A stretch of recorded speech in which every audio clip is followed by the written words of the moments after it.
دوستو یاد رکھنا، تگڑا اور مضبوط جوان پتہ کون ہوتا ہے؟ جس کی نظریں پوری طرح اس کے کنٹرول میں ہوں۔ یہ علامت جوانی ہے۔ جس آدمی کا پوری طرح، دو لوگ دنیا میں کبھی کوئی کارنامہ سر انجام نہیں دے سکتے، ایک جو حرام کھاتا ہو، ایک جس کی نظر ناپاک ہو۔ محمد بن قاسم جب یہاں آئے تھے نا، تو ایک دن بڑے پریشان تھے، تو ایک بزرگ کہنے لگے آپ کیوں پریشان ہیں؟ کہنے لگے راجہ دہر سے مقابلہ ہے اور ہماری فوج تو سندھ کے رستے بھی نہیں جانتی، زبان بھی نہیں جانتی، لڑیں گے کیسے؟ 2-4 دن کے بعد ان بزرگوں کی دوبارہ محمد بن قاسم سے ملاقات ہوئی تو بڑے خوش تھے۔ کہا اب آپ کیوں خوش ہیں؟ کہنے لگے وہ میرا مقابلہ نہیں کر سکتا، میں نے تحقیق کر لی ہے۔ کہا کیوں؟ کہنے لگے نظر کا گندہ ہے، اور جو نظر کے گندے ہوتے ہیں وہ میدانوں میں ٹھہرا نہیں کرتے۔ میدان کے لیے نکلنے کے لیے پاک جوانی کی ضرورت ہوتی، تطہیر مزاج ہونا ضروری ہوتا ہے، پاکیزہ افکار اور سچی اور سچی ستھری سوچوں کا ہونا ضروری ہوتا ہے۔ اس لیے فرمایا کہ میرا مقابلہ نہیں کر سکتا۔ حضرت عبداللہ ابن حذافہ کمرے میں تھے، تو وزیر کی بیٹی اندر سجی سنوری پہنچ گئی۔ جیسے ہی آپ نے اس کفر کی چال کو دیکھا تو تیمم کر کے نفل شروع کیے۔ وہ ساری رات بیٹھی رہی، رب کا بندہ ساری رات عبادت کرتا رہا۔ عبادت بڑا سہارا ہے، مصلی بڑا سہارا ہے اللہ کے بندوں۔ صبح دروازہ کھولا، وزیر نے اپنی بچی سے پوچھنا چاہتا تھا رزلٹ کیا نکلا، تو وہ کہنے لگی پیچھے ہٹ جا، اب تیرا میرا تعلق کوئی نہیں، میں نے نبی پاک کا کلمہ پڑھ لیا۔ اس نے کہا میں نے بھی زمانہ دیکھا ہے، پر یہ کیا لوگ ہیں، کستوری کے بنے ہوئے، سندل سے دھلے ہوئے، کہ میں ساری رات کمرے میں رہی اور 100 اور 1000 آدمی جس جوان کا مقابلہ نہ کر سکے، اتنا طاقتور جوان کمرے میں رہا اور اس نے نظر اٹھا کے نہ دیکھا۔ او کچا رنگ للاری والا جڑا چڑھدا تے لیندا رہندا ہے، اے عشق تیرے دا رنگ محمد چڑھیا پھر نہیں لیندا۔ میں کہا ایک دفعہ نظر اٹھا کے نہیں دیکھا، کمال ہو گئی۔ اتنے بڑے لوگ، اتنی بڑی سعادت مندی، فیروز بختی، معاملہ فہمی حد ہو گئی۔ اللہ اکبر۔ دوستو بادشاہ جب پوری طرح ہار گیا نا، اس نے کہا مار دو۔ تیل گرم کیا ایک کڑاہی میں، اور جب آپ کو اس میں ڈالنے لگے تو آپ کی آنکھوں میں آنسو آ گئے۔ بادشاہ کا خیال ہوا شاید نرم ہو گئے ہیں، کہنے لگا روئے کیوں؟ فرمانے لگے سوچتا ہوں جان ہی ایک ہے، کتنا مزہ ہے اس کی راہ میں جان دینے کا، کتنی لذت ہے اس کے نام پر مرنے میں، کتنا لطف ہے۔ جے تو چڑھیا اتے دار بھی نہیں، تے جے تو وکیا عشق بازار بھی نہیں، تے ایڈا سستا سودا پیار بھی نہیں، تے ایڈا سستا لبدا یار بھی نہیں۔ کئی جنگل گانے پیندے نہیں، کئی دوزخ لنگنے پیندے نہیں، جے وہ اس ملوں بھی مل جاوے، ایدوں سستا ہور بپار بھی نہیں۔ تے کچھ سمجھ نہ آوے لوکاں نوں وہ کادے نال شہید کرے، ڈٹھی یار دے ہاتھ تلوار بھی نہیں، پر او دا خالی جاندہ وار بھی نہیں۔ کہنے لگے ایک جان ہے نا، تو دل کرتا ہے ہزاروں ہوتی تو ایک ایک کر کے محبوب کے نام پہ قربان کرتا، جب میرے پاس ہے ہی ایک، کروں کیا؟ حضرت عبداللہ ابن حذافہ رضی اللہ تعالیٰ عنہ جب روئے اور بادشاہ نے یہ بات سنی، تو بادشاہ اٹھ کے کھڑا ہو گیا، سارے وزیروں مشیروں کو کہنے لگا تم نے کہا تھا نا بندہ ضائع کرنے والا نہیں، یہ بھی ضائع کرنے والا نہیں۔ کہنے لگا میرا ماتھا چومو، تم جیسے لوگوں کو قتل نہیں کرنا چاہیے، آزاد کرنا چاہیے۔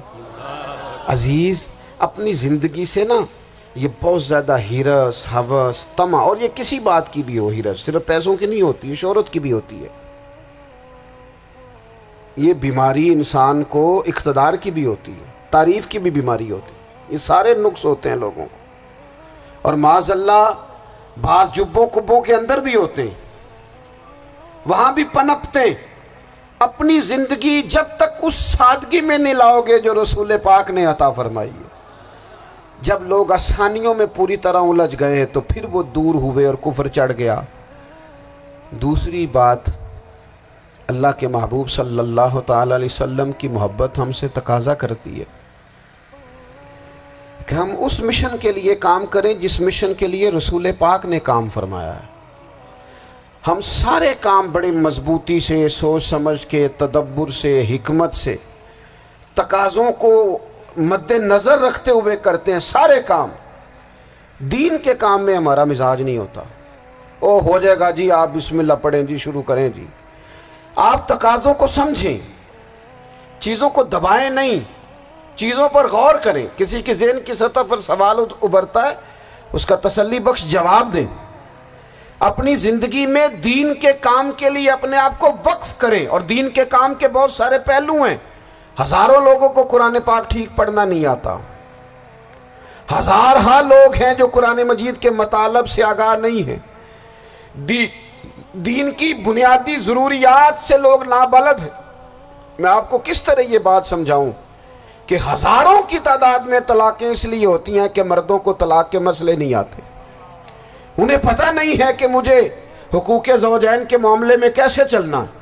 ڈھیر سارے گھروں میں تباہی اس لیے ہے کہ تربیت اولاد کا دینی منہج ہمیں نہیں پتا۔